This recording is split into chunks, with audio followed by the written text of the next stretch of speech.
वीरेंद्र जी, जिस तरह से सीएमआई के आंकड़े आए हैं बेरोजगारी को लेके, लास्ट ईयर भी आए थे, लास्ट ईयर भी यही हुआ था, जब लॉकडाउन लगा था तो लोग बेरोजगार हो गए थे, लेकिन धीरे धीरे फिर वो आंकड़े सुधर गए थे, लोगों को वापस नौकरियां मिल गई थी। इस बार भी आंकड़े आए हैं और यही कहा जा रहा है कि आने वाले समय में फिर लोगों को नौकरियां मिल जाएगी। लेकिन क्या ऐसी स्थितियां जो बन रही हैं, लोगों को हो सकता है नौकरियां तो मिल जाए कहीं ना कहीं, कैसी हो सकता है जिसको 100 रुपए मिल रहे थे उसको 90 रुपए की नौकरी मिल जाए या 80 रुपए की मिल जाए। लेकिन जो व्यापार बंद हो गए हैं उनके ऊपर आप क्या देखते हैं, वो कैसे शुरू होंगे, वो वापस खड़े भी हो पाएंगे वापस अपने पैरों पर?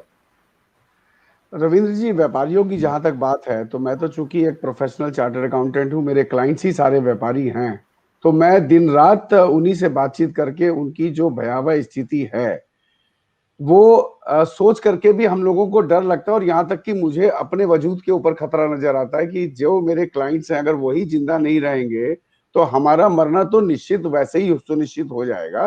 स्थिति इतनी गंभीर है कि कुछ लोग जो आज जिनकी दुकान है, फॉर एग्जाम्पल लाजपत नगर में वो दुकान है उनकी, तो आज वो हिम्मत जुटा नहीं रहे हैं कि दुकान खोल के भी क्या करेंगे।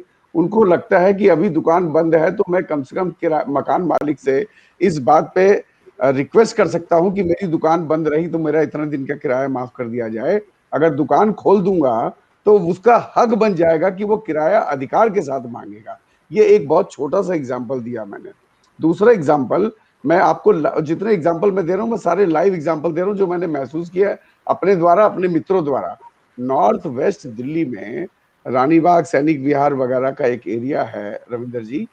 अभी आज ही मेरी एक मित्र से बात हो रही थी, सोमपाल जी भी जानते हैं उन मित्र को, तो उन्होंने बताया कि जो फ्रूट की मार्केट थी जहां पर पहले अगर मान लीजिए प्री कोविड एरिया में 100 रेहड़ी लगती थी, तो इस बार जब वो कल गए हैं वहां पे तो वहां पे करीबन 200 से 250 रेहड़ी मिली है उनको। तो उन्होंने पूछा कि भाई ये क्या हुआ, ये अचानक इतनी रेहड़ी कहां से आ गई? तो बोले जी ये वो लोग हैं जो नौकरी करते थे, जिनकी नौकरी चली गई, अब वो फ्रूट्स की या सब्जी की ठेले लगाने के लिए मजबूर हो गए हैं। तो ये तो जमीनी हकीकत है, इसमें ये जाकर के वेरीफाइबल फैक्ट है, इसमें कोई अतिशयोक्ति वाली बात नहीं है। तो स्थिति तो रविंद्र जी बहुत खराब है। मैं आपको छोटी छोटी व्यापारियों की प्रॉब्लम्स बताता हूँ कि जो हमारे इंडस्ट्रियल एरिया में फैक्ट्री वाले हैं, आज उनकी फैक्ट्रियां बंद पड़ी हैं, लेकिन किसी का 40 किलोवाट का बिजली का लोड है सैंक्शन, किसी का 50 किलोवाट का है, तो उनके जो न्यूनतम जो राशि आती है, फिक्स चार्जेस जिसको बोलते हैं, वो इस बात से परेशान है कि ये फिक्स चार्जेस भी हम कहां से देंगे।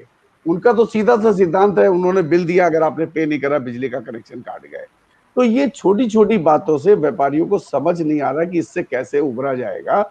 और मैं बार बार आपके चैनल के माध्यम से कह चुका हूं रविंदर जी, इस बार की लहर में तो हम लोग केवल और केवल अभी अपनी जान बचाने की बात कर रहे हैं।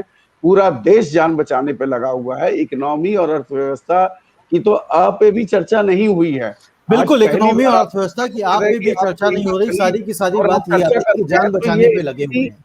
ये स्थिति कितनी खतरनाक निकलेगी ये आने वाला समय बताएगा रविंदर जी। बिल्कुल समय बताएगा।